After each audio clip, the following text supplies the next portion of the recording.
Hello, everyone. Thank you for joining today's PDP event. Today, we have the honor and privilege of hearing from Nathan McCray, TV and Digital Sales Manager for Spectrum Reach.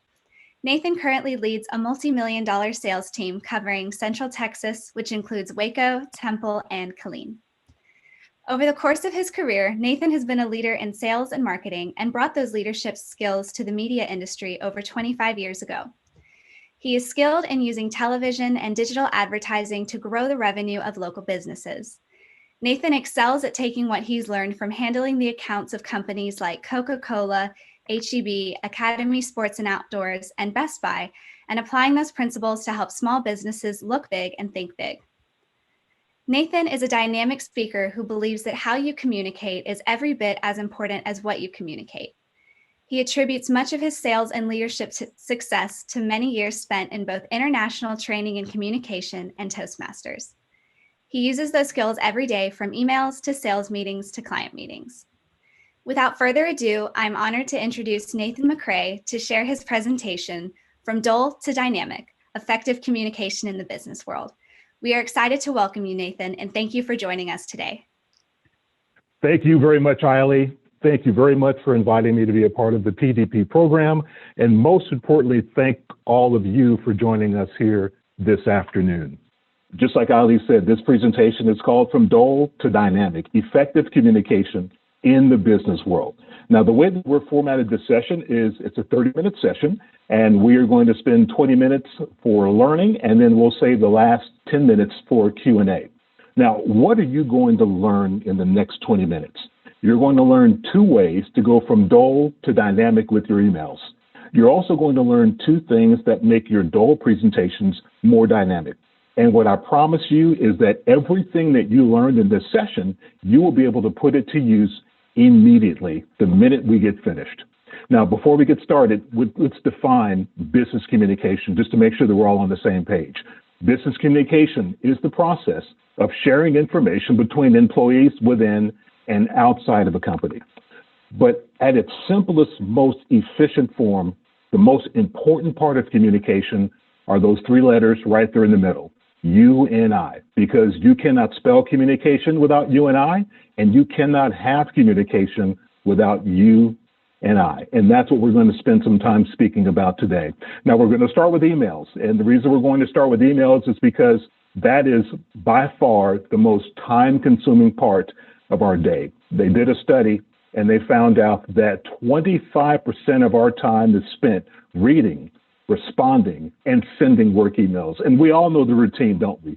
You get in the morning, you open up the email inbox, and you see what awaits you. You start going through your emails, and before you know it, most of your day is gone just from reading, responding, and sending work emails. And as you're doing all this, you're getting more emails in as well. And they also found that most of us are so plugged in that we take those emails home with us and we continue to respond to those emails and spend up to 38% of our time at home responding to emails as well.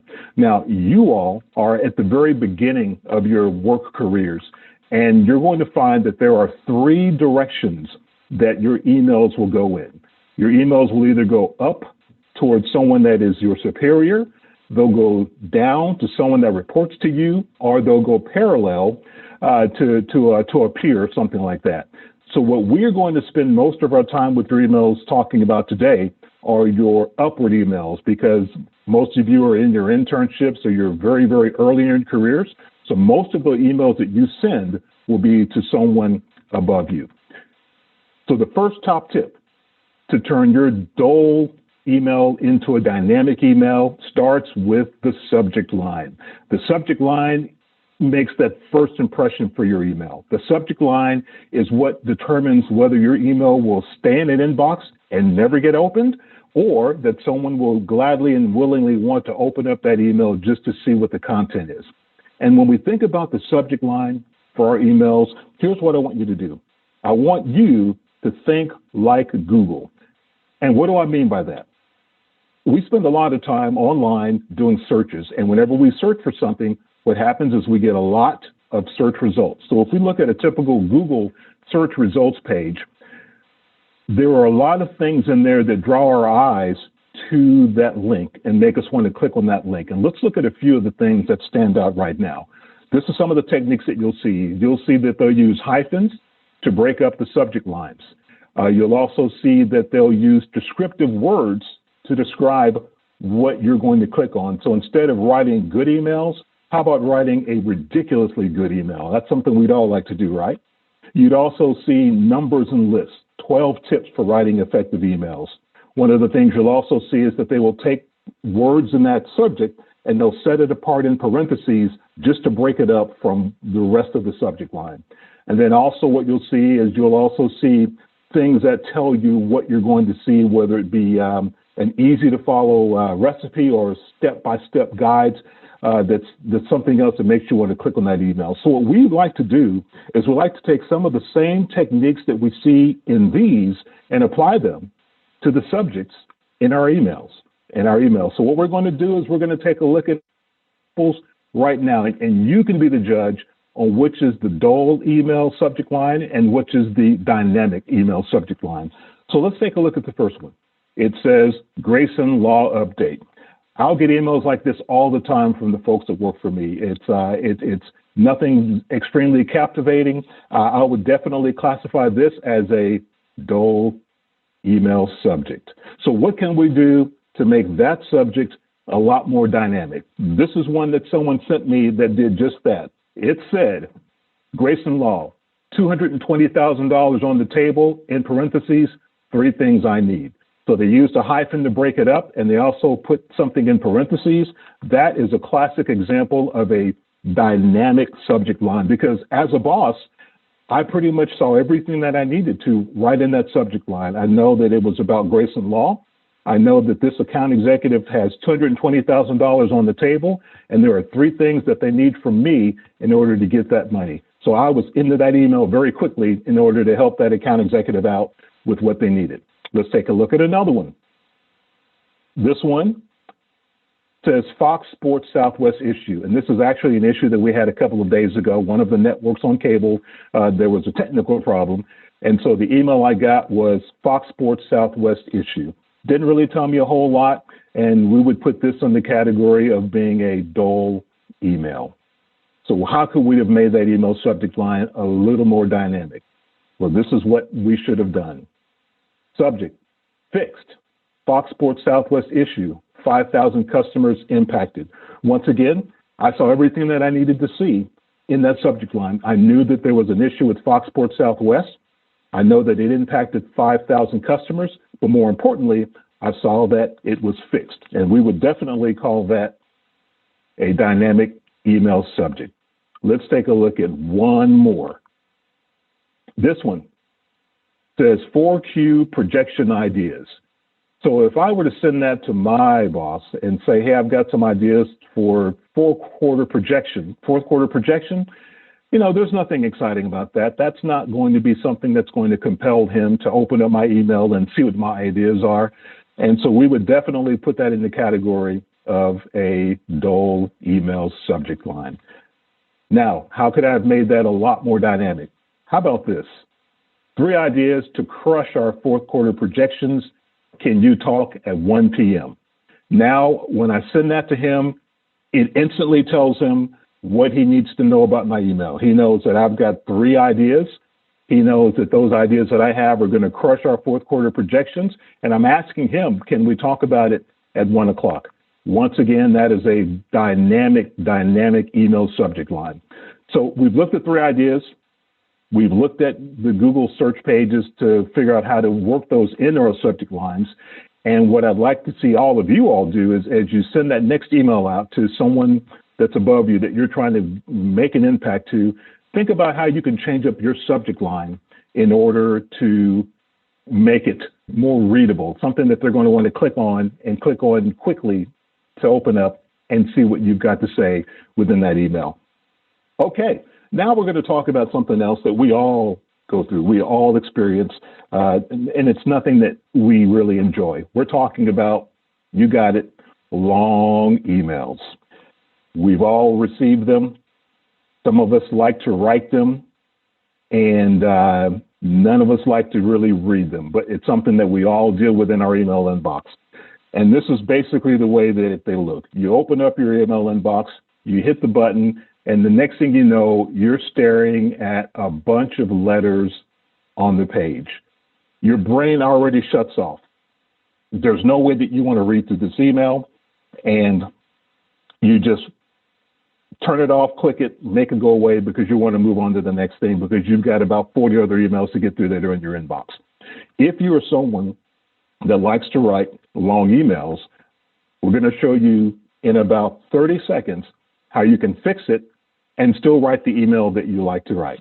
So the first thing you're going to do is you're going to write your email. You're going to use all of the letters, words, and paragraphs that you like to use and write this nice flowing long email and get everything out that you want to. And then after you write that long email, what I want you to do is I want you to go back up to the top of that email, and I want you to hit the enter button a few times, and I want you to give yourself some space at the top of that email. Now, you haven't changed anything. All of the long email that you typed is still there. And then after you've done that and you've given yourself some space, I want you to come back in that space, and I want you to create 3 to 5 bullet points that hit the highlights of what you just typed. If you cannot do it in 3 to 5 bullet points, you have to ask yourself, is that email just way too long? But you should be able to summarize it in 3 to 5 bullet points. And by doing that, you're helping your email recipient, because now when they get your email, they can go straight to the bullet points. They can read the highlights. And if they do want to dive deeper into your email, they can go ahead and read it and dive deeper if they want to. If they don't want to, you've given enough information at the top so that they can get the idea of the point that you're trying to make with that long email. And that, in a nutshell, is the simplest way that if you've got to send an email out and it's got to be a long email, this is the best technique that you could use to make sure that you can get your point across and that people will respond to your email in the way that you would like them to. So we've talked about emails. Now, one of the things we wanted to talk about were dynamic presentations. And we're talking about live presentations. We're talking about WebEx presentations. We're talking about Zoom presentations. And every dynamic presentation that you've ever heard and that you've ever seen all have 2 things in common. And those 2 things are energy and stories. Think about it. Whether it's your pastor, whether it's your president, whether it's your commencement speaker at your graduation, every one of those presentations that you listened to had a lot of energy, and that person also used stories within that presentation. And for me, I came to that realization about 14 years ago, and it all started with spreadsheets. And here's what I mean. I used to work at a newspaper. We had a general manager. And for that general manager, his idea of a department head meeting was to have all of his department heads sit around the table and read the financials from their spreadsheets. And if you ever wanted to see a better definition of boring, it's watching a bunch of people read numbers off of a spreadsheet. Now, at the time, I was also a part of Toastmasters, and we were learning different techniques on how to deliver speeches and some of the things that would make those speeches more memorable. And so I remember sitting at a meeting, looking at my spreadsheet, and I said, okay, I'm going to try out this Toastmasters stuff. I'm going to see if it really works. So when it was my turn, instead of just reading the numbers off of my spreadsheet and the dots and the dashes and all of the digits, I said, I'm going to put some feeling into it. I'm going to put some energy behind my numbers and make my numbers seem like they're the most exciting numbers that I've ever seen in my life. And it worked pretty good, because the next thing I know, the general manager comes to me and says, hey, Nathan, you know, you do a fantastic job reading those spreadsheet numbers. What I want you to do is I want you to read everybody's numbers. And so right on the spot, I got the opportunity to not only read my numbers, but everyone else's numbers as well. And so then also what I started to do was I'd go to the department heads, and when I had the numbers, I'd say, hey, look, give me a story. Tell me something behind your numbers, something that you did that you didn't do in the past, something that I can use to share when I'm giving your presentation. So now not only was I giving the presentation and I was giving the numbers and sharing the numbers, but I was also sharing some of the stories behind those numbers. And that made a tremendous difference in those meetings. They were a lot more exciting. And I began to realize, you know what? It's not only what you say, but it's also how you say it. So what I want to show you right now, and this is a tool, if you want to take your presentations from dull to dynamic, this is 100% absolute, without a doubt, the best tool that you can use to do that. Everyone has one. A lot of you are probably on them right now as we're going through this session. It is your smartphone.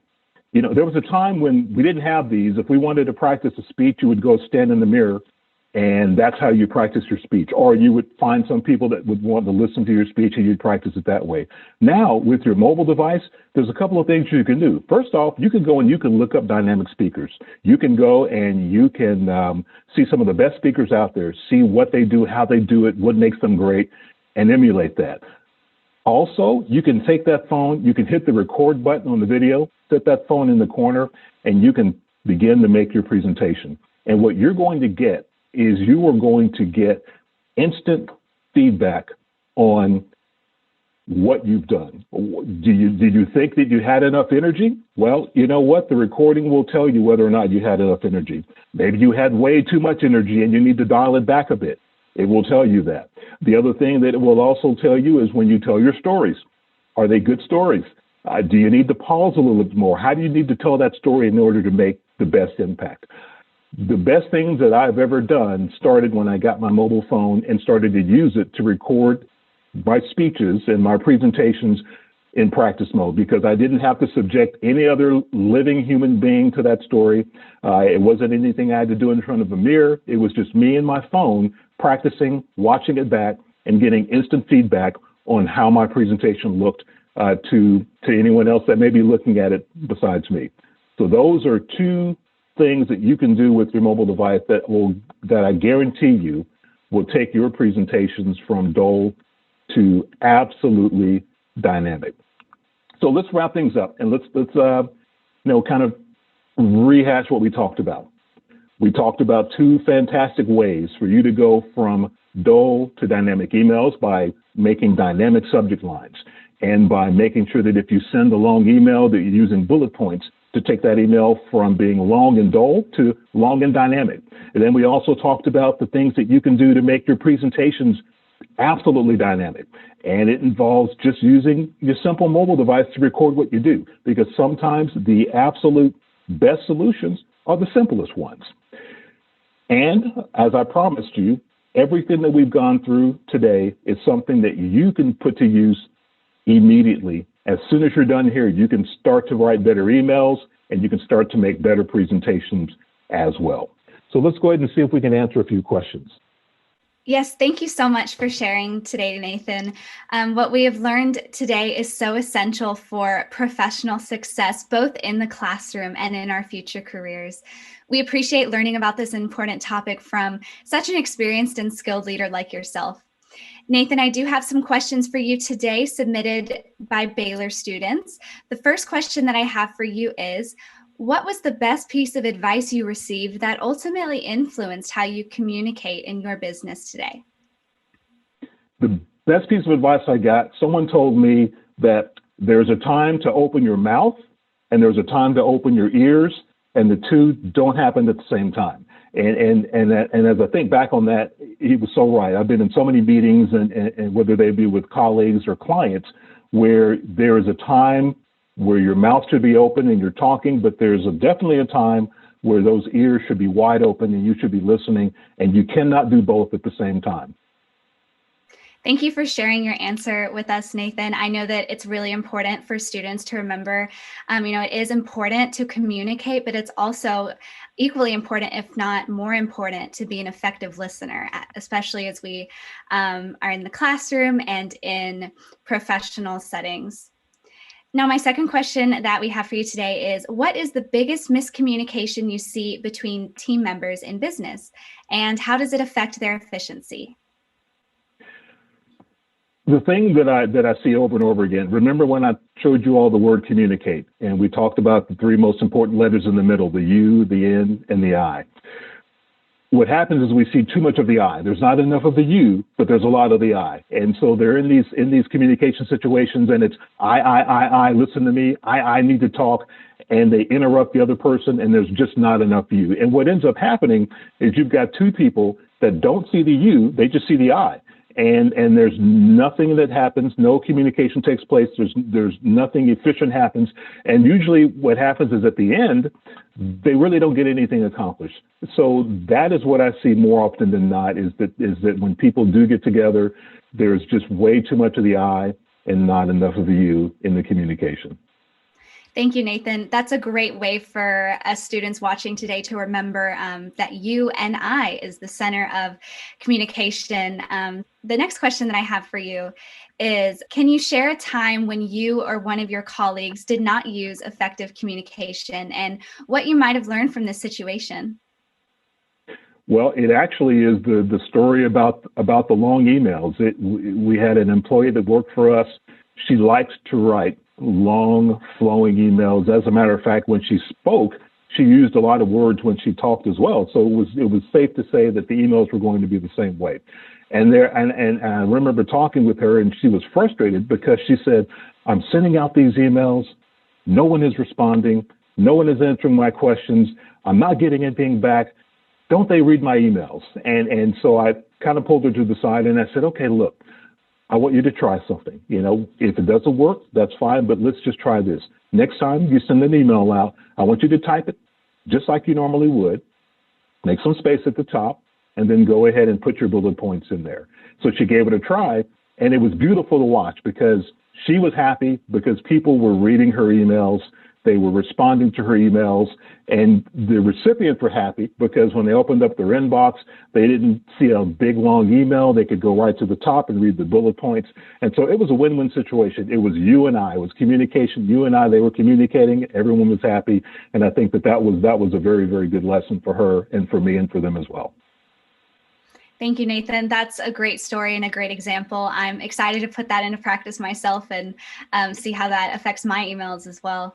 And our final question that we have for you today is, during your career at Spectrum, can you provide an anecdote from a time when effective communication led to mutual success between you and another party?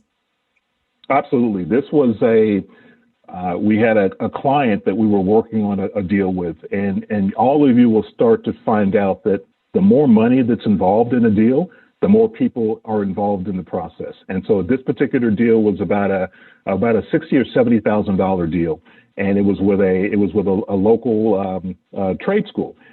And so we had to have a meeting to discuss the details of this deal, and it was my team, which was myself and an account executive. We had El Paso was on board, so there was their team. There was the actual client themselves. And then the client had a digital advertising agency in Pittsburgh that had to be in the meeting. And then they also had educational consultants that were scattered around, maybe 3 of them, that had to be in this meeting as well. And it was during COVID, so the whole meeting had to be via Zoom.